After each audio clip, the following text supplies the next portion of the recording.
નમસ્કાર, સ્વાગત છે આપનું કચ્છ ઉદય ટીવી ન્યૂઝમાં। હું છું મોના ભાટિયા। તો સમાચારોની શરૂઆત કરીશું મુખ્ય સમાચારોથી।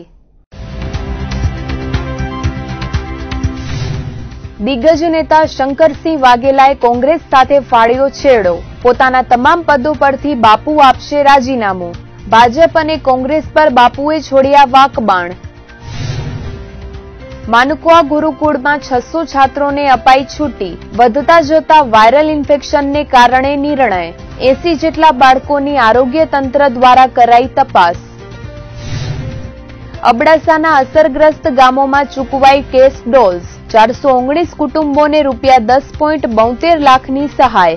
સર્વે સંપન્ન કરીને ચૂકવણું પણ કરી દેવાયું। ભુજના ગણેશનગરની મહિલાઓ સાથે છેતરપિંડી। વિવિધ સહાય અને લોન આપવાના નામે ઠગાઈ। ભોગ બનનાર 250 થી વધુ બહેનો મૂંઝવણમાં। સોનાની દાણચોરીના કેસમાં ઝડપાયેલા આરોપીને આજે ભુજની કોર્ટમાં રજૂ કર્યો હતો।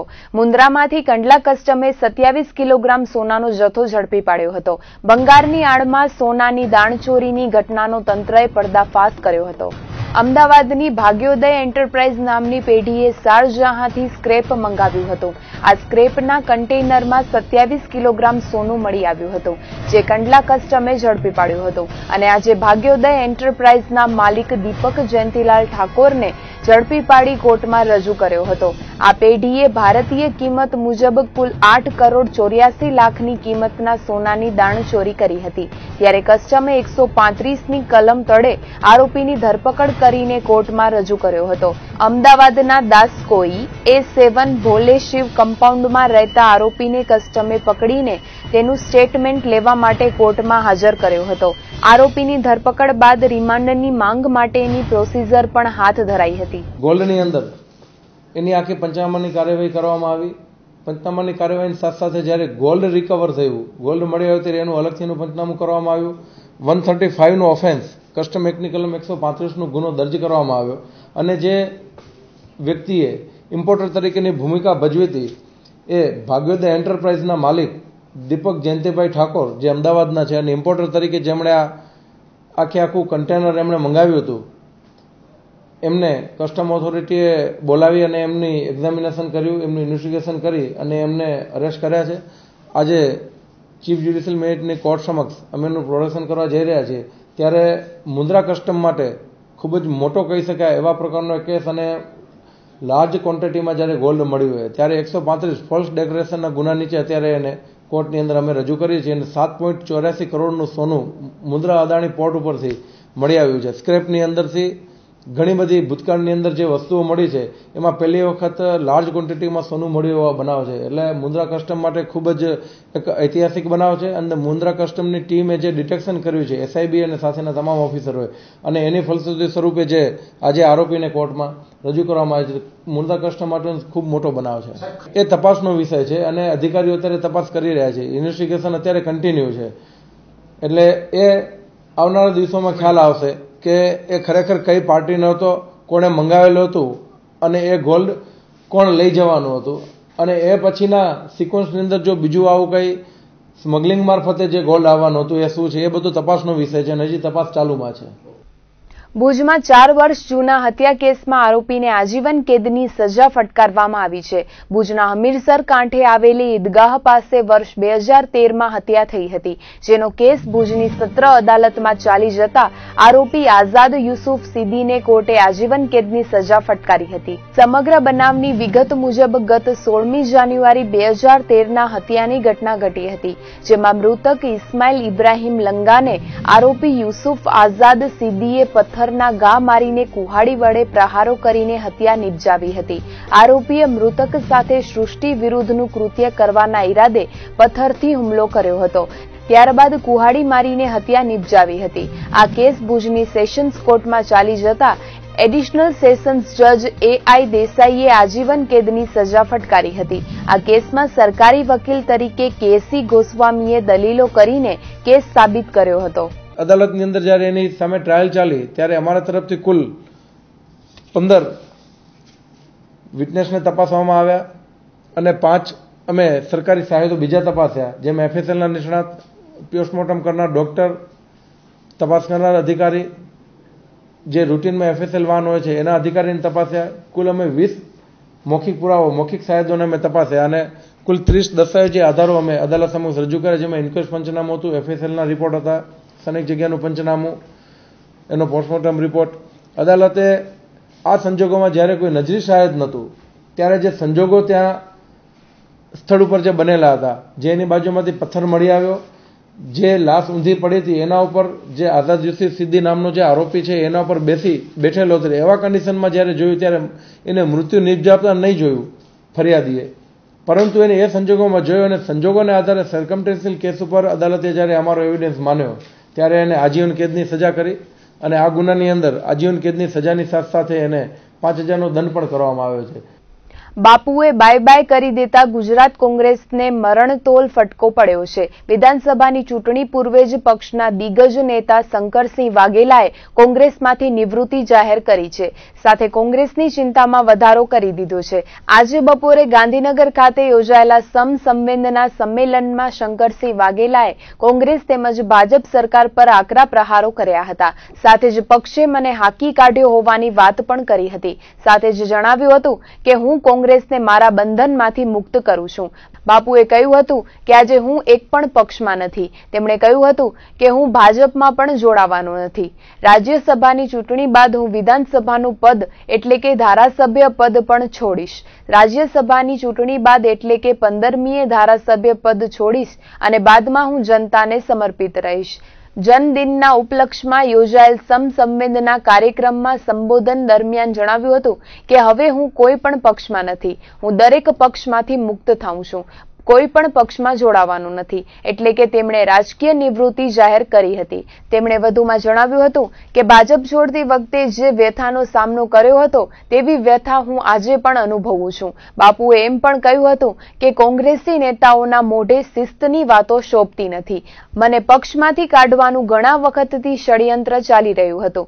કોંગ્રેસના નેતાઓને કોઈની પીડા સાંભળવી નથી અને તેના કારણે જ ક્રોસ વોટિંગ થયું હતું. મને સત્તાની કોઈ દિવસ લાલચ રહી નથી. અમે સરકાર બનાવવા વાળા છીએ, સરકાર તોડવા વાળા નથી. તેવા આકરા પ્રહારો આજે કોંગ્રેસ પર શંકરસિંહ વાઘેલાએ કર્યા હતા. આજે બધાના વચમાં હું કહેવા માંગુ છું કે કોંગ્રેસ કે ભારતીય જનતા પાર્ટી કે બીજી પક્ષીય પોલિટિકલ પાર્ટી એના બંધનમાંથી હું મુક્ત થાઉં છું ને કોંગ્રેસને મારા બંધનમાંથી મુક્ત કરું છું. I am going to resign today. मैं विपक्ष की नेतागिरी से मैडम गांधी को रेजिग्नेशन भेज रहा हूं और राज्यसभा का इलेक्शन 8 अगस्त को पूरा होगा. 10-11 अगस्त और 15 अगस्त को वो भी मैं रिजाइन करूंगा एज एमएलए. अभी मैं कांग्रेस में हूं लेकिन पार्टी ने हमको निकाल दिया 24 घंटे पहले. पता नहीं आज मैं क्या कहने वाला था.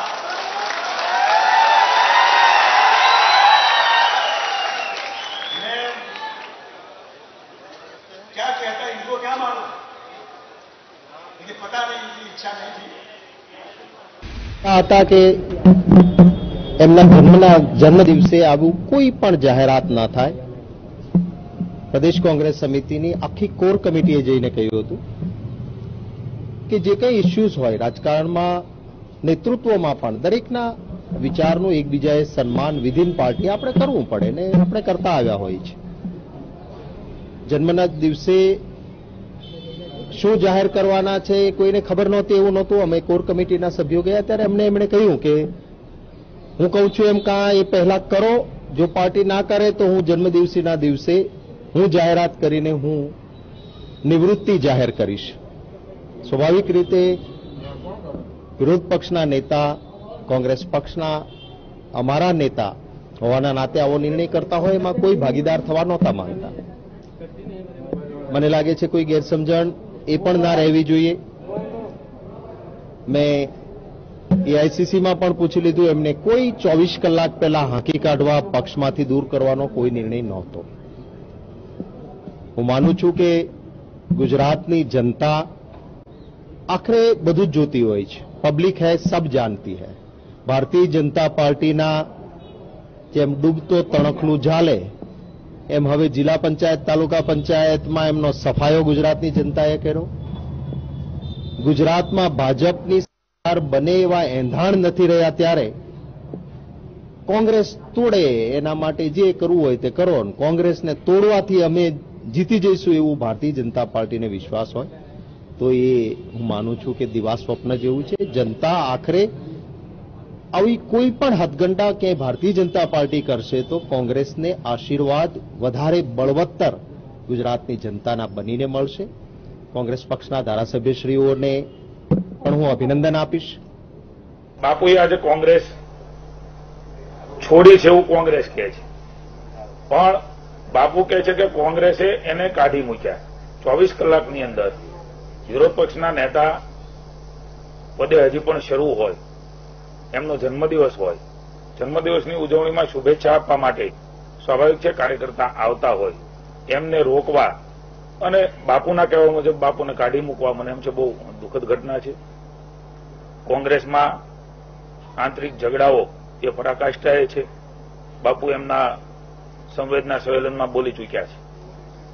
કોંગ્રેસ એ કટોકટીમાં ગુજરી રહી છે. દેશમાં વિરોધ પક્ષનું પદ પણ એમને પ્રાપ્ત નથી થયું. મને એવું લાગે છે કે કોંગ્રેસના આંતરિક ઝઘડાઓ, પાર્ટીના કાર્યકર્તાઓ, ધારાસભ્યશ્રીઓ, સંસદસભ્યશ્રીઓ, એમના સિનિયર આગેવાનો, એમને પણ કોંગ્રેસ સાચવી શકતી નથી. ત્યારે આમ પણ ભારતીય જનતા પાર્ટી એ 150+ સાથે જીતવાની હતી. ગુજરાતમાં પણ વિપક્ષનું પદ એમના આંતરિક કલહના કારણે એ ગુજરાતની જનતા નહીં આપે એ પણ હવે નિશ્ચિત થયું છે. ભુજ તાલુકાના માનુકુવામાં આવેલી સ્વામિનારાયણ ગુરુકુળમાં અભ્યાસ કરતા 600 જેટલા છાત્રોને આજથી 3 દિવસની છૂટી અપાઈ છે. હાલ ફેલાયેલા ઇન્ફેક્શનને પગલે અગમચેતીના ભાગરૂપે ગુરુકુળના સંચાલકો દ્વારા નિર્ણય લેવાયો હતો. ભુજ તાલુકામાં આમ પણ ભારાસર, સુમરાસર, સુખપર સહિતના ગામોમાં સ્વાઇન ફ્લૂએ કહેર મચાવ્યો છે. સ્વાઇન ફ્લૂના વકરતા જતા ચેપને કારણે ઠેર ઠેર વાયરલ ઇન્ફેક્શન ફેલાયું છે, જેને જોતા માનુકુવા સમીપે આવેલી સ્વામિનારાયણ ગુરુકુળમાં અભ્યાસ કરતા 600 જેટલા બાળકોને રવિવાર સુધી રજા આપવામાં આવી છે. માનકુવા ગુરુકુળના સંચાલક એવા કૃષ્ણ વિહારી સ્વામીએ આ અંગે વિગતો આપતા કહ્યું હતું કે અમારી ગુરુકુળમાં 600 જેટલા નાના મોટા બાળકો અભ્યાસ કરી રહ્યા છે, જેમાં હાલનું વાતાવરણ જોતા અને વાયરલ ઇન્ફેક્શનની અસર ન ફેલાય તે માટે અગમચેતીના ભાગરૂપે બપોરે 7:30 સમય બાદ છાત્રોને રજા આપવામાં આવી છે અને રવિવારે બપોર બાદ સાંજ સુધી બાળકોને પરત આવી જવા જણાવાયું છે. હાલ ફેલાયેલા વાયરલ ઇન્ફેક્શન વચ્ચે ગુરુકુળમાં દરરોજ 5 થી 7 બાળકોને તાવ, શરદી, ઉધરસ જેવી બીમારીઓ જોવા મળી છે. બાળકોને માનકુવાની હોસ્પિટલમાં સારવાર પણ અપાય છે. જોકે અન્ય બાળકોમાં પણ ચેપ ન ફેલાય તેવા હેતુથી બાળકોને રજા આપવામાં આવી છે, જેથી તેઓ પોતાના ફેમિલી ડોક્ટરોને ત્યાં ચકાસણી કરાવી શકે. આ અંગે આરોગ્ય વિભાગને પણ ટેલિફોનિક જાણ કરાઈ હતી. આરોગ્ય વિભાગના રોગચાળા નિયંત્રણ અધિકારી ડોક્ટર અરુણકુમાર કુર્મીએ જણાવ્યું હતું કે માનકુવા ગુરુકુળમાં 80 જેટલા બાળકોને તાવ, શરદી, ઉધરસની બીમારી છે. તેથી દેસલપર પીએચસીમાંથી આરોગ્ય વિભાગની ટીમને માનકુવા ગુરુકુળમાં મોકલાઈ હતી અને આ બાળકોની ચકાસણી કરવામાં આવી હતી તેવું ડોક્ટર અરુણકુમાર કુર્મીએ ઉમેર્યું હતું. જોકે માનકુવા ગુરુકુળે આરોગ્ય વિભાગ કે શિક્ષણ વિભાગને જાણ કરી હોવાનો ઇનકાર કર્યો હતો. અબડાસા તાલુકામાં ગત 14 અને 15મી જુલાઈ દરમિયાન થયેલા અતિભારે વરસાદને કારણે વ્યાપક નુકસાની સર્જાઈ હતી. ત્યારે વરસાદ બાદ 10 ગામોના અસરગ્રસ્તોને સહાયનું ચૂકવણું કરી દેવામાં આવ્યું છે. અબડાસાના 10 ગામોના કુલ 419 કુટુંબોને તંત્ર દ્વારા 10,72,000ની સરકારી સહાય ચૂકવવામાં આવી છે. કચ્છના અધિક નિવાસી કલેક્ટર ડી.આર. પટેલે આપેલી વિગતો મુજબ અબડાસામાં થયેલા અતિભારે વરસાદને કારણે 10 જેટલા ગામો અસરગ્રસ્ત થયા હતા, જેમાં કોઠારા, મોટી સિંધોડી, ગડુલી, પરજાઉ, ભાનાડા, વાડાપદ્ધર, ગઢવાડા, નાનાવાડા, સુથરી સહિતના ગામોમાં વહીવટી તંત્ર દ્વારા સર્વે કરાયો હતો. અસરગ્રસ્ત વિસ્તારોની મુલાકાત collector Remya Mohan, DDO CJ Patel સહિતના અધિકારીઓએ પણ લીધી હતી અને તાત્કાલિક ધોરણે સર્વે કરવાની તાકીદ કરાઈ હતી, જેમાં તંત્રની ટીમે મંગળવાર સુધીમાં સર્વે પૂર્ણ કર્યો હતો અને આ વિવિધ ગામોમાં અસરગ્રસ્ત પામેલા 419 કુટુંબોને સરકારી સહાય અપાઈ હતી. આરડીસી ડી.આર. પટેલે જણાવ્યું હતું કે 419 કુટુંબોને કેશડોલ સ્વરૂપે ₹2,34,060 તેમજ ઘર વખરીમાં સાધન સામગ્રી અને અનાજ સહિતનો જથ્થો મળીને કુલ ₹8,38,000ની સહાય ચૂકવવામાં આવી છે. સ્થિતિને ધ્યાને લઈને તંત્રએ તાત્કાલિક ધોરણે ઝડપી સહાયનું ચૂકવણું કર્યું હોવાનું તેમણે ઉમેર્યું હતું.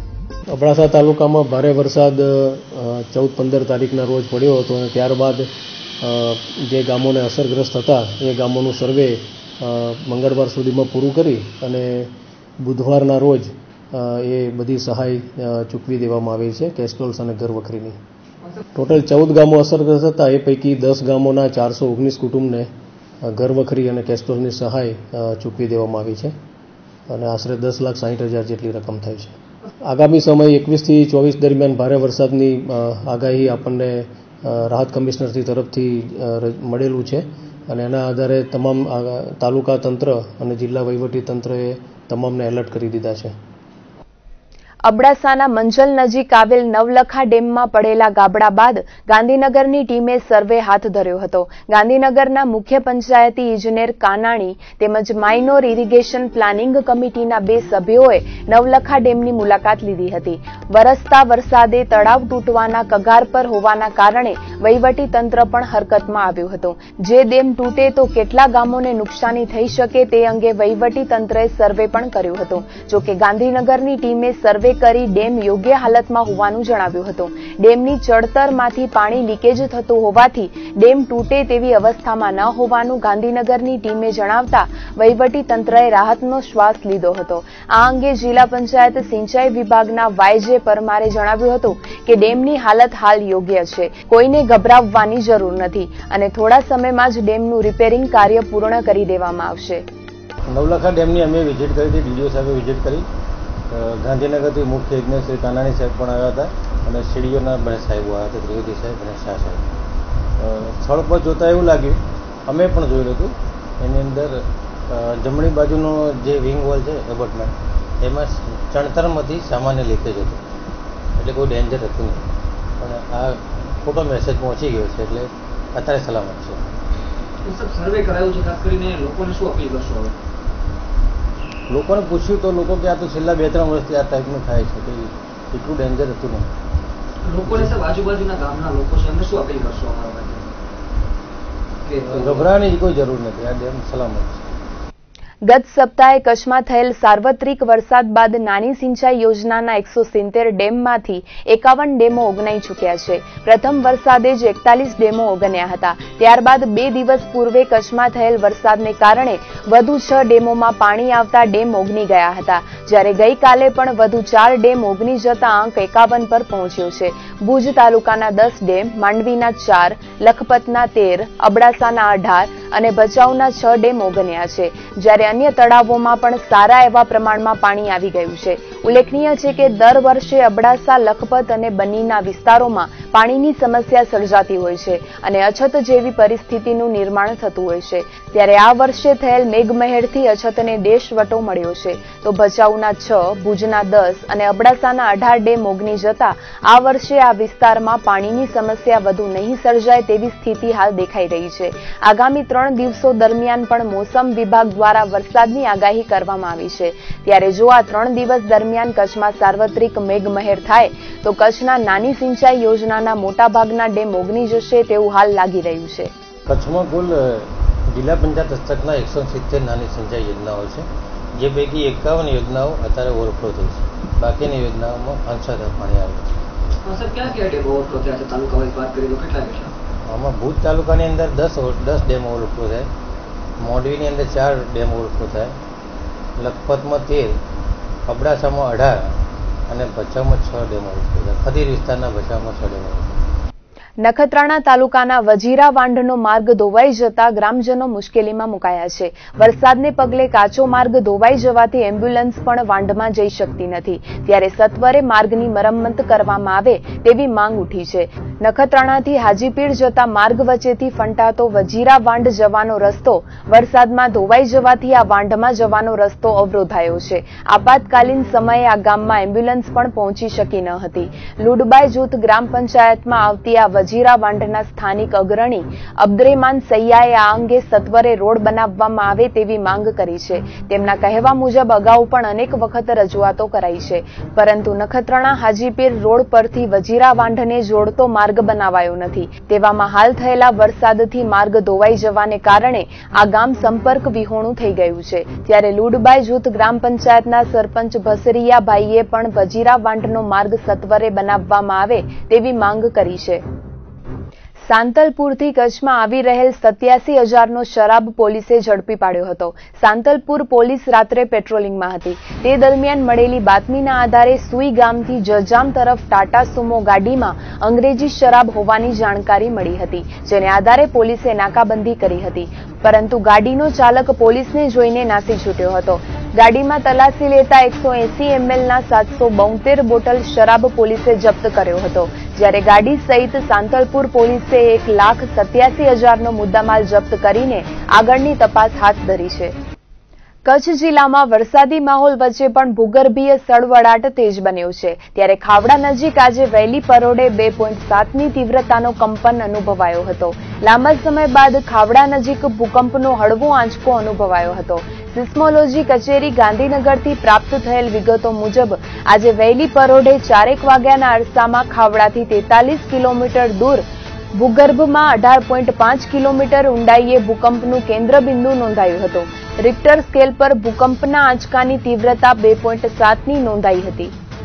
નખત્રાણાની પ્રાથમિક શાળામાં શિક્ષિકા સાથે છેડતી કરનાર વાલી સામે પોલીસ મથકે ફરિયાદ નોંધાવવામાં આવી છે. નખત્રાણામાં આવેલી પોલીસ લાઇન પાસેની સરકારી પ્રાથમિક શાળામાં ફરજ બજાવતી શિક્ષિકા સાથે છેડતી કરાઈ હતી. ઘટનામાં આરોપી કિશોર છગનલાલ ગરવાએ શિક્ષિકાનો હાથ પકડીને છેડતીનો પ્રયાસ કર્યો હતો.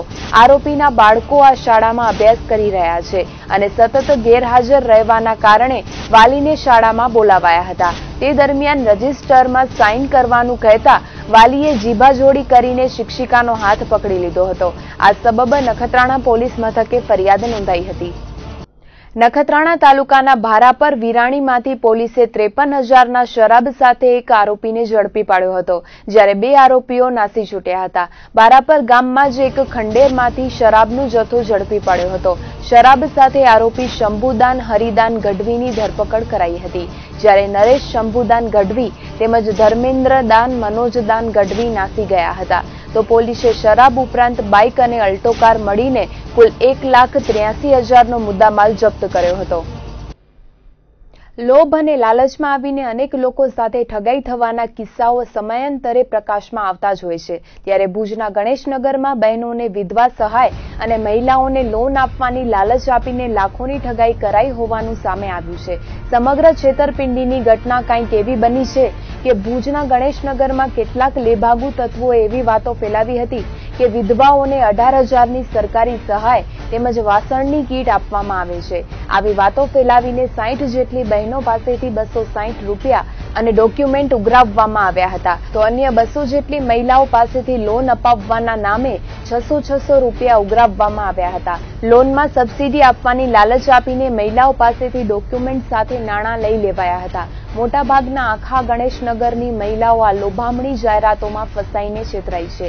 ત્યારે ગણેશનગરમાં રહેતા હંસાબેન તેમજ મંજુલાબેન વાળાએ વિગતો આપતા કહ્યું હતું કે રમેશ પરમાર અને મુકેશ પરમાર નામના 2 શખ્સોએ તેમને આ પ્રકારની વિવિધ લોભામણી જાહેરાતો કરી હતી અને બધી બહેનોને ડોક્યુમેન્ટ સાથે સ્કીમો અનુસાર નાણાં જમા કરવા કહ્યું હતું અને તેમના વતી જસુબા નામની મહિલાએ આવીને રકમ ઉઘરાવી હતી. હવે છેલ્લા 4 મહિનાથી કોઈનો પતો લાગતો નથી અને દૂતારાઓએ આપેલા મોબાઈલ નંબર પણ બંધ આવી રહ્યા છે. ત્યારે હવે ગણેશનગરની મહિલાઓને છેતરાયાનો અહેસાસ થતા કાનૂની સલાહ મેળવીને ફરિયાદ નોંધાવવા માટેની તજવીજ મહિલાઓએ હાથ ધરી છે. આવા કિસ્સામાં ફરિયાદ નોંધાય તો જ કોઈ ઠોસ કાર્યવાહી થઈ શકે. ત્યારે મહિલાઓને આવા દૂતારાઓ સામે ફરિયાદ નોંધાવવા આગળ આવવું અનિવાર્ય છે.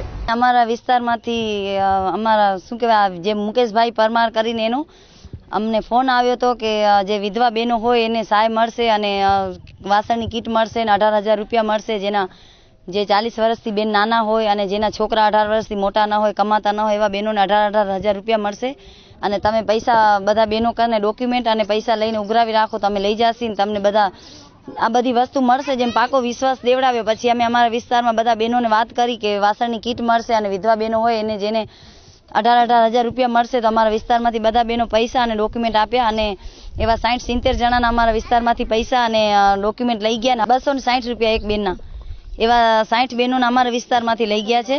અને કે જ્યારે આ કીટ મળશે ત્યારે તમને 1000 કે 500 આપવાના રહેશે ને હમણાં 260 એક બેન પાસે લ્યો અને તમને આ મળશે. જેમ પાકું અમે વિધવા બહેનોના પૈસા ક્યાંય ખોટા નહીં થાય ને આમ નહીં થાય ને એવો અમને ખોટો વિશ્વાસ અપાવી અને અમારી પાસેથી આ ચીટિંગ કરી પૈસા લઈ ગયા છે ને હવે ફોન પણ નથી ઉપાડતા અને જવાબ જ નથી આપતા. ને 1 લાખ રૂપિયા લોનની એક નખત્રાણાથી જ અમને સમાચાર મળ્યા હતા, 1 લાખની લોન થશે ને તમને 38,000 સબસિડી મળશે. તો અમે એવા બહેનોને ભેગા કર્યા કે વિધવા બહેનોને બધેને લાખ રૂપિયા જ મળશે ને વિધવા જે હશે નાની ઉંમર એમને 18,000 રોકડા જ મળશે. એવી રીતના અમારાથી ચીટિંગ થઈ છે.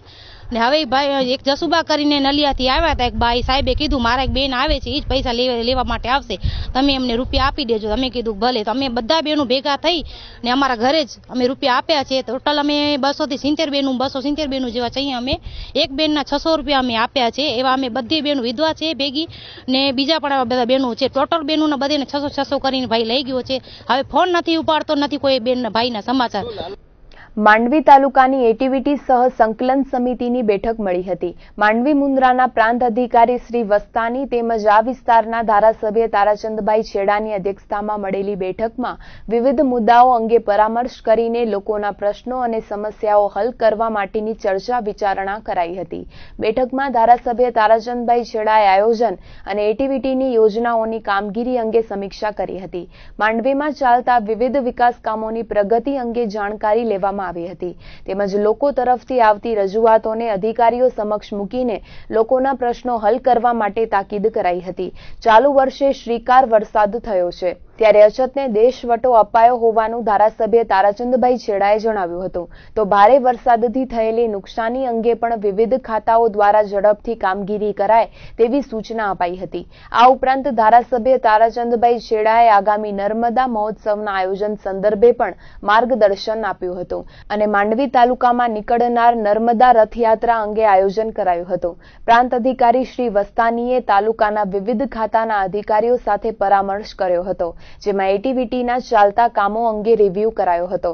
તો અતિવૃષ્ટિને કારણે થયેલી નુકસાનીનો સર્વે કરીને અસરગ્રસ્તોને સહાય ચૂકવવાની થાય તો તે કામગીરી સત્વરે પૂર્ણ કરવા જણાવાયું હતું. તો વરસાદ બાદ ભરાયેલા પાણી અને ફેલાયેલી ગંદકીને કારણે રોગચાળો ન ફાટી નીકળે તે માટે આરોગ્ય તંત્રને સજ્જ થવા સૂચના અપાઈ હતી અને સેનિટેશન શાખા દ્વારા યોગ્ય સફાઈ કરીને દવાઓનો છંટકાવ કરવામાં આવે તેવી તાકીદ પ્રાંત અધિકારી શ્રી વસ્તાની દ્વારા કરાઈ હતી.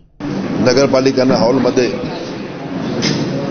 પ્રાંત અધિકારીશ્રીની ઉપસ્થિતિમાં એટીવીટી અને તાલુકાના સંકલનની બેઠકનું આયોજન થયું હતું. ચાલુ વર્ષે શ્રીકાર વરસાદ થવાથી આખા તાલુકામાંથી અછતને દેશવટો મળ્યો છે. સાથે સાથે જે એટીવીટી ધારાસભ્યની ગ્રાન્ટમાંથી આયોજનની ગ્રાન્ટમાંથી ચાલુ વર્ષે જે કામો કરવાના છે એ કામો વહેલામાં વહેલી તકે થાય અને ચાલુ વર્ષે વધારે વરસાદ પડવાથી કોઈ ગામને ક્યાં મુશ્કેલી હોય અથવા તો કોઈ પ્રશ્ન ઊભો થયો હોય એ માટેની પણ વિગતવાર ચર્ચા કરવામાં આવી અને ખૂબ જ સુંદર વાતાવરણ વચ્ચે આજની આ બેઠકનું કામ સંપન્ન થયું છે. એટીવીટીમાં જે બચત ગ્રાન્ટ હતી એની પણ આ બેઠકમાં આપણે ફાળવણી કરી છે. એટલે મને લાગે છે કે આજની બેઠક જેને આપણે કહીએ ને ઉત્સાહ માટેની બેઠક આગામી 27 તારીખે નર્મદા રથ જે ગામડે ગામડે ફરવાનો છે એના માટેની પણ આજની બેઠકમાં ચર્ચા થઈ. વરસાદ વધુ થયો હોવાને કારણે ક્યાંય પણ બીમારી ન ફાટી નીકળે, ડોક્ટરો ક્યાં ઓછા હોય, દવાઓની અછત હોય અથવા ગ્રામીણ વિસ્તારમાં વરસાદના કારણે કોઈ માર્ગ તૂટી ગયો હોય અને મુશ્કેલી થઈ હોય તો એ બધી બાબતોની ચર્ચા આજની બેઠકમાં કરવામાં આવી. માંડવી તાલુકાના પ્રશ્નો અંગે એક મિટિંગનું આયોજન કરવામાં આવ્યું, જેમાં એટીવીટીને લગતા તમામ કામોનું વિગતવાર રિવ્યૂ કર્યો અતિવૃષ્ટિ તેમજ ભારે વરસાદને કારણે જો તાલુકામાં કોઈ જગ્યાએ કોઈ ડેમેજ, નુકસાન, જાનહાનિ થઈ હોય તો એ અંગે પણ રિવ્યૂ કરવામાં આવ્યો. તાકીદે સહાય પહોંચાડવા માટે કે કોઈ ઘર વખરીને નુકસાન થયું હોય તો તાત્કાલિક એને નુકસાનની જે સહાય આપવાની થાય એ સર્વે કરીને સહાય કરવા માટે પણ તુરંત સૂચના આપવામાં આવી. કોઈ રોગચાળા ફાટીને નીકળે એના માટે થઈને તેમાં તાત્કાલિક રોગ દવાનો છંટકાવ તેમજ એ અંગે જરૂરી કાર્યવાહી કરવા માટે પણ આરોગ્યના અધિકારીઓને સૂચના આપવામાં આવી.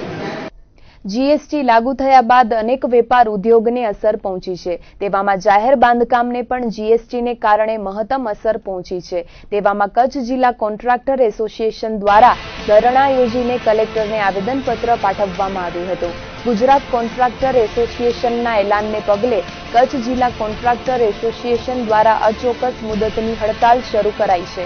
સરકાર દ્વારા જીએસટી લાગુ થવાને કારણે જાહેર બાંધકામમાં 10 થી 12% વધુ નાણાકીય બોજ કોન્ટ્રાક્ટરોને લાગવાનો છે. ગત 1 જુલાઈ 2017 પહેલાના કાર્યરત કામોમાં હવે રો મટીરીયલ ખરીદવામાં જીએસટી લાગતો હોવાથી વ્યાપક નુકસાનીની ભીતિ તોડાઈ રહી છે. તો રોયલ્ટીનો ભાવ વધારો તથા પડતર પ્રશ્નોના નિકાલ માટે કચ્છ કોન્ટ્રાક્ટર એસોસિએશન દ્વારા 16મી જુલાઈથી અચોક્કસ મુદતની હડતાલનું એલાન કરવામાં આવ્યું છે. જે સંદર્ભે આજે ગુજરાતના દરેક જિલ્લા મથકોએ ધરણા કાર્યક્રમ યોજાયા હતા. જેના ભાગરૂપે જિલ્લા કલેક્ટર કચેરી સામે કચ્છ કોન્ટ્રાક્ટર એસોસિએશન દ્વારા પ્રદર્શન કરીને આવેદનપત્ર પાઠવવામાં આવ્યું હતું. અમારો મેઇન હેતુ એવો છે કે અત્યારે જે ચાલતા કામોમાં જે જીએસટીનો અને અમારા બીજા રોયલ્ટી વધારો અને બીજા પડતર પ્રશ્નોનો લાંબા સમયથી નિકાલ કરવામાં આવ્યો નથી અને તે ઉપરાંત આ જીએસટીનો મોટું ભારણ અમારા ઉપર આવ્યો છે.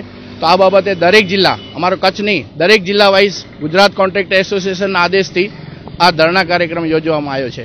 તંત્રને એટલે કે એવું છે કે અમારે આ કલેક્ટર સાહેબને અને બીજા અમારા અહીંયા ધારાસભ્યોને પણ આજે અમે બધા તમામ ધારાસભ્ય અને સંસદ સભ્યોને પણ અમે આવેદનપત્ર આપવા જવાના છીએ કે આ જીએસટીનો જે કાયદો છે એના કારણે આ ચાલુ કામોમાં બહુ મોટો અસર થાય છે. 10 થી 15% જે અસર થાય છે અને આ કામોમાં જે કેન્દ્ર સરકારના જે કામો છે એમાં સરકારે પાછો ચૂકવણું કરવા માટે એ જે વધારાની જે રકમ જે કોન્ટ્રાક્ટર ઉપર પડે છે એ ચૂકવણું કરવા માટે સહમતિ દર્શાવી છે. તો રાજ્ય સરકારે પણ ખરેખર આ બાબતે સહમતિ દર્શાવવી જોઈએ અને આ બાબતે જો નહીં ચૂકવવામાં આવે તો કોઈ રીતે કામો ચાલુ થઈ શકવાના જ નથી. ભુજના ધીંગેશ્વર મહાદેવ મંદિરથી ટાઉન હોલ સુધી સ્વામિનારાયણ મંદિરવાળો રોડ હાલ જ બનાવવામાં આવ્યો હતો. જિલ્લા પંચાયત હસ્તકના માર્ગને સામાન્ય વરસાદે ધોઈ નાખતા કોન્ટ્રાક્ટરનું આવી બન્યું છે. કેમ કે વર્ક ઓર્ડર વિના જ આ માર્ગ બનાવવામાં આવ્યો હતો. સ્વામિનારાયણ મંદિર સામેનો આ માર્ગ જિલ્લા પંચાયત હસ્તકનો છે. ત્યારે મંજૂર થયેલા રોડનું કામ વર્ક ઓર્ડર વિના જ કરી દેવામાં આવ્યું હોવાનું જાણવા મળ્યું છે. પ્રાપ્ત વિગતો મુજબ તેમજ સૂત્રોએ આપેલી માહિતી પ્રમાણે સ્વામિનારાયણ મંદિરમાં યજ્ઞ આવતો હોવાથી સત્તાધીશોના દબાણને કારણે તાબડતોબ રોડ બનાવી દેવામાં આવ્યો હતો. અંદાજે 10 લાખના ખર્ચે આ રોડનું નિર્માણ કરાયું હતું. પરંતુ કોન્ટ્રાક્ટર રવજી મંજી સોરઠિયા દ્વારા કોઈ પણ વર્ક ઓર્ડર વિના જ કામ કરાયું હતું. વર્ક ઓર્ડર નીકળવાનો હજુ વાર હતી અને સ્વામિનારાયણ મંદિરનો મહોત્સવ આવતો હોવાથી ડામર રોડ બનાવી દેવાયો હતો. હવે જ્યારે વરસાદથી રોડ ધોવાઈ ગયો છે ત્યારે ફરીથી થાગડ થીગડ કરવાનું કામ આરંભાયું છે. તેવામાં આ અંગે જિલ્લા પંચાયતની બાંધકામ શાખાના મુખ્ય અધિકારી એલજે મડિયાનો સંપર્ક સાધતા તેમણે કહ્યું હતું કે આ રોડ જિલ્લા પંચાયત દ્વારા બન્યો જ નથી. સ્વામિનારાયણ મંદિર દ્વારા જ આ માર્ગ બન્યો છે. હવે માર્ગ મુદ્દે જિલ્લા પંચાયતે હાથ ઊંચા કરી લીધા છે. તેવામાં કોન્ટ્રાક્ટરનો મરો થાય તો નવાઈ નહીં કે આ રાતોરાત જો રસ્તો બને તો આ રસ્તાની અંદર કોઈ શું કરે છે, કોન્ટ્રાક્ટર શું કરે છે, તંત્ર શું કરે છે, એન્જિનિયરો શું કરે છે, લોકોને ખબર પડે નહીં. અને લોકોને ન ખબર પડે અને રાતોરાત રસ્તો બની જાય, ઉપર રોલિંગ થઈ જાય અને સવારે તમે જોવો તો રસ્તો ચાલુ. આવી પ્રક્રિયાથી જિલ્લા પંચાયત અને તંત્ર જો આવું નબળી ગુણવત્તાનું કામ કરતા હતા, 4 ઇંચ વરસાદમાં જે શરૂઆતનો પહેલો જ વરસાદ પડ્યો 4 ઇંચ ધીમી ધારે પડ્યો અને આ ધીમી ધારના વરસાદમાં પણ આખા રોડ ઉપરથી કાંકરીઓ નીકળી ગઈ. આવી વ્યવસ્થા, આવું કામ, આ જો તંત્ર આવી કામગીરી કરતા અને લાખો રૂપિયાનો ભ્રષ્ટાચાર આપણે જેમ જોઈ શકીએ છીએ. અત્યારે પણ લોકો એ કાંકરી સાફ કરવામાં પડ્યા છે. હવે તો એવું લાગે છે કે આ કાંકરી પાછી સાફ કરો, ડામરમાં મેળવો અને ફેવિકોલ સાથે લ્યો અને ફેવિકોલમાં કરી અને પાછી ચોંટાડી દો. આવી રમતવાળી વસ્તુઓ તમે જો લોકો સાથે કરતા હો, આવા કોન્ટ્રાક્ટરોને તમે જ્યારે કોન્ટ્રાક્ટ આપતા હો ત્યારે એમની પાસેથી કંઈક જવાબદારીપૂર્વકના જે એમના જે ટેન્ડર ભરતી વખતે એમની જે રકમ જમા થતી હોય એ રકમ એમને આપવી ન જોઈએ. કચ્છના વરિષ્ઠ ધારાશાસ્ત્રી રત્નાકરભાઈ ધોળકિયાના સંવેદનશીલતા સરહદની પુસ્તકનું વિમોચન આગામી 23મીના રવિવારે કરવામાં આવશે. કચ્છ જિલ્લાના પૂર્વ એસપી અને નિવૃત્ત આઈપીએસ અધિકારી કુલદીપ શર્માના હસ્તે પુસ્તકને વિમોચિત કરવામાં આવશે. આ પુસ્તકમાં સીમાવર્તી કચ્છ જિલ્લાની સુરક્ષાને લગતા વિવિધ પ્રકરણો આવરી લેવામાં આવ્યા છે. સંવેદનશીલતા સરહદની પુસ્તકના લેખક એવા વરિષ્ઠ ધારાશાસ્ત્રી રત્નાકરભાઈ ધોળકિયા 1983-1984માં જિલ્લાના સરકારી વકીલ તરીકે નિમાયા હતા. તે વખતે custom, central excise, narco test જેવા ગુનાઓના વકીલની અલગથી વ્યવસ્થા ન હતી. તેથી કસ્ટમ સહિતના કેસો તેઓ લડતા હતા અને સોના ચાંદીની દાણચોરી, નાર્કોટિક્સ, કેફી દ્રવ્યો, હથિયારો, આરડીએક્સ સહિતની થતી દાણચોરી અને ઘૂસણખોરીના કેસો લડતા તેમણે કચ્છની સરહદનો પણ અભ્યાસ કર્યો હતો. કચ્છમાં આતંકીઓની ઘૂસણખોરી, દુશ્મન દેશ દ્વારા કરાતી જાસૂસી સહિતના મુદ્દાઓનો અભ્યાસ કરીને વર્તમાનપત્રોમાં તેમના દ્વારા લેખો લખાયા હતા અને આ લેખોને પુસ્તક દેહ મળ્યો છે. ત્યારે આગામી 23મીએ રવિવારના રત્નાકરભાઈ ધોળકિયાના પુસ્તકનું વિમોચન થવા જઈ રહ્યું છે. આ પુસ્તક સરહદની સુરક્ષા કરતા જવાનો અને અખબારી આલમ સાથે સંકળાયેલા પ્રહરીઓ માટે માર્ગદર્શક બની રહેશે તેવું રત્નાકરભાઈ ધોળકિયાએ ઉમેર્યું હતું. મને એમ થયું કે કચ્છમાં દાણચોરી, નાર્કોટિક્સ, તે પછી કેફી દ્રવ્યો, ત્યારબાદ સોનું, તે પછી હથિયારો, ચાંદી અને ખાસ કરીને આરડીએક્સ, એ બધી વસ્તુઓ ઘણી આવે છે. પરંતુ એ અંગેના જે સંકલન હોવું જોઈએ એ સંકલન નથી હોતું. એને કારણે કસ્ટમ અને પોલીસ એ બંનેના ડિપાર્ટમેન્ટના સહકારથી મેં આખી સરહદનું આખું અભ્યાસ કર્યો અને સરહદનો અભ્યાસ કરતાં મને લાગ્યું કે કચ્છના ગામડાની અંદર પાકિસ્તાનીઓ ઘણા છે. મુસ્લિમ બધા ખરાબ નથી હોતા, પણ કેટલાક જે મુસ્લિમો છે એ મુસ્લિમોને ધર્મના નામે અથવા પૈસાના નામે આ આઈએસઆઈવાળા બહેકાવે છે, પૈસા આપે છે અને એના સહકારને કારણે આ બધી વસ્તુઓ દેશમાં વધારે વધારે થાય છે.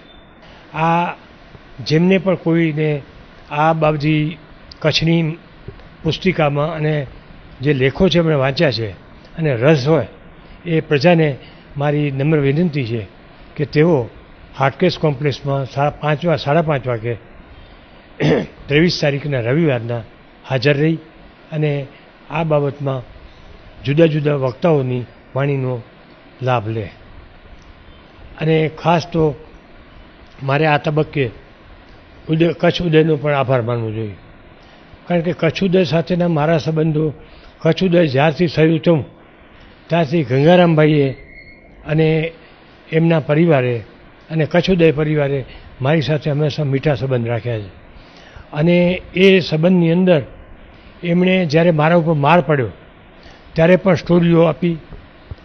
રાજકોટમાં હું નાર્કોટિક્સના અને મેન્ડ્રેક્સના કેસ ચલાવતા હતો ત્યારે પણ સ્ટોરી આપતા. અને જ્યારે પણ કોઈ અગત્યનો પ્રશ્ન હોય ત્યારે કચ્છ ઉદય પરિવાર હંમેશા માહિતી લે અને વ્યવસ્થિત રીતે કચ્છ ઉદયમાં પ્રોજેક્ટ કરે છે. અખિલ ભારતીય વિદ્યાર્થી પરિષદ દ્વારા વિવિધ માંગોને સંતોષવા માટે કચ્છ યુનિવર્સિટીના કુલપતિને આવેદનપત્ર પાઠવીને રજૂઆત કરાઈ હતી, જેમાં યુનિવર્સિટીના સેનેટ સભ્યના ઇલેક્શન માટે મતદારના રજીસ્ટ્રેશન માટેનો સમય ઓછો રાખવામાં આવ્યો હોવાની રજૂઆત કરાઈ હતી. ઉપરાંત મતદાર માટેના રજીસ્ટ્રેશનની ફી ₹50 રાખવામાં આવી છે, જે યોગ્ય ન હોવાનું જણાવ્યું હતું. ઉપરાંત 4 વર્ષ અગાઉ થયેલ સેનેટ સભ્યના ઇલેક્શનમાં રજીસ્ટ્રેશન પ્રોવિઝન ડિગ્રી સર્ટિફિકેટથી થયું હતું, તો આ વર્ષે પણ જે લોકોએ ગ્રેજ્યુએશન પૂર્ણ કરી લીધું છે અને તેમની પાસે ઓરિજિનલ ડિગ્રી સર્ટિફિકેટ નથી તેવા છાત્રોના પ્રોવિઝનલ ડિગ્રી સર્ટિફિકેટના આધારે રજીસ્ટ્રેશન આપવામાં આવે તેવી માંગ કરી હતી. યુનિવર્સિટીના બંધારણમાં 10 સેનેટ સભ્યની જોગવાઈ છે, પરંતુ કચ્છ યુનિવર્સિટીમાં 6 સીટો માટે મતદાન થાય છે, જે વધારીને 10 કરવામાં આવે તેવી માંગ કરાઈ હતી. વીસી સાહેબે કીધું છે, ચર્ચામાં વિચારણા કરીએ છીએ અમે, સાંજે બધા યુનિવર્સિટીના અધિકારીઓને બોલાવીએ છીએ, પ્રિન્સિપલો જોડે વાત કરીએ છીએ, કારણ કે આવી અનેક મુદ્દાઓ છે. કોલેજો પોતાની રીતે કોલેજો ચાલુ કરી રહી છે, કોઈ 10 તારીખે ચાલુ કરશે, કોઈ 15 તારીખે ચાલુ કરશે, કોઈ 20 તારીખે ચાલુ કરશે, જેને મેરિટ જ્યારે લગાડવું છે. એક જ કોલેજ છે, આર્ટ્સની માંડવીમાં છે, ભુજમાં છે, આદિપુરમાં છે, તો મેરિટ લગાડવું, કોઈ એક તારીખે મેરિટ બહાર પાડશે, કોઈ બીજી તારીખે મેરિટ બહાર કાઢે, ત્રીજી પાડશે. તો પોતાની રીતે મનસ્વી રીતે યુનિવર્સિટીને કોઈ પણ નિયંત્રણ વગર કોલેજો ચાલી રહી છે અને યુનિવર્સિટી કોલેજો પોતાની રીતે નિર્ણય લઈ રહી છે, તો એના ઉપર કડકમાં કડક કાર્યવાહી થાય. એટલા માટે એમણે પણ કીધું છે સાહેબે કે પ્રિન્સિપલો જોડે પણ અમે વાત કરીએ છીએ અને આનો યોગ્ય સમાધાન કરવામાં આવશે. નહીં કરવામાં આવે તો અખિલ ભારતીય વિદ્યાર્થી પરિષદ દિવસ 2 બાદ યુનિવર્સિટી વિરુદ્ધ આંદોલન ચલાવશે. ભુજમાં 2 દિવસ પૂર્વે વરસેલા વરસાદના કારણે ગણેશનગર વિસ્તારમાં ભારે હાલાકી સર્જાઈ છે. ગણેશનગરમાં આવેલ કુમાર છાત્રાલયથી હિલ ગાર્ડન રોડને જોડતા માર્ગ પર પાણી ભરાવાને કારણે અવરજવર બંધ થઈ ગઈ છે. તાજેતરમાં જ અહીં સીસી રોડ બનાવવામાં આવ્યો હતો, પરંતુ યોગ્ય લેવલિંગ ન થવાના કારણે પાણી ભરાવાની સમસ્યા આ વર્ષે પણ યથાવત રહી છે. આ અંગે સ્થાનિક લોકોએ અનેક વખત રજૂઆતો કરી છે, પરંતુ સુધરાઈના તંત્ર દ્વારા કોઈપણ જાતની કામગીરી કરવામાં આવી નથી. આ વોર્ડ ભુજ નગરપાલિકાના પ્રમુખ અશોક હાથી અને વિપક્ષી નેતા રાજેન્દ્રસિંહ જાડેજાનો છે, ત્યારે આ વોર્ડ જ હાલ તો સમસ્યાઓ ભોગવી રહ્યો છે. વરસાદ બંધ થયાને 2 દિવસ વીતી ગયા છે, પરંતુ પાણી એટલી હદે ભરાયેલું છે કે અહીંથી બાઇક નીકળે તેવી પણ પરિસ્થિતિ નથી. તો લોકો માટે પણ આ રોડ હાલ બંધ થઈ ગયો છે. વરસાદી પાણીના નિકાલ માટે યોગ્ય વ્યવસ્થા કરવામાં આવે તેવી માંગ સ્થાનિક લોકો કરી રહ્યા છે. છેલ્લા 5 દિવસથી અહીંયા અમારે અહીંયા આવી પોઝિશન છે, અહીંયા નથી કોઈ રસ્તામાં નીકળી શકતું, નથી કોઈ તંત્ર ધ્યાને દેતું. એટલે 5 દિવસથી આ રસ્તો બંધ પડ્યો છે, પાણી ભેટ સુધી ભરાયેલા છે. હજી આજ સવારના નગરપાલિકામાં રજૂઆત કરી આવ્યા હતા, એ લોકો કે હમણાં અમારે જીસીબી ને લોડર નવરા નથી, ગટરના કામમાં એનામાં ચાલુ છે, પાણી લાઈનોમાં છે. હવે આનામાંથી નથી કોઈ પબ્લિકો નીકળી શકતી નથી. અહીંયા બાજુમાં આંબેડકર હોસ્ટેલ છે, એના છાત્રો છે, એ દિવાલ ટપીને બધાને કોલેજમાં જવું પડે, તો એ દિવાલ ટપીને જાય છે, બધાને હાલાકી વેઠવવી પડે છે. તંત્ર અને આ મેન રોડ છે, અહીંયાથી શું તંત્રવાળા આવ જાવ કરતા એ લોકોને શું નજર નહીં આવતી હોય? આ લોકો વોટ લેવા ટાઈમે બધા પહોંચી આવે છે, પણ પછી પબ્લિક શું? એટલે પછી કાંઈ નહીં, સરવાળે મીંડું ભોગવવાનું પબ્લિકને જ. તો આ હતા આજના કચ્છ ઉદય ટીવી ન્યૂઝ. ફરીથી મળીશું આવતીકાલે. ત્યાર સુધી અમને રજા આપશો. નમસ્કાર.